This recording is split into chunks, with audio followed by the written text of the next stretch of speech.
Ganito nga pala yung tamang paglagay ng flyball. Stock flyball.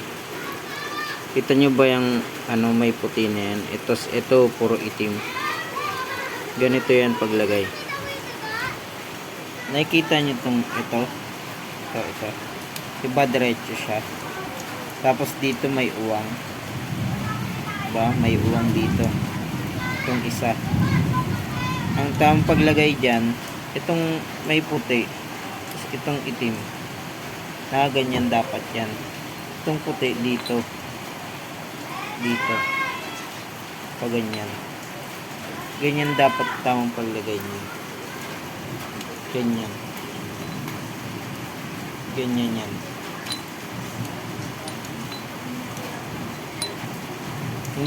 Hindi basta-basta nilalagay ang stock. Lahat ganyan. Ito ganyan. Yan.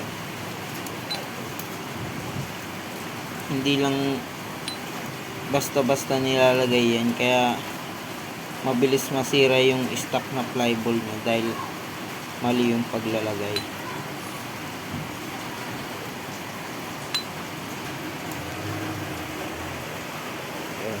Yan lang.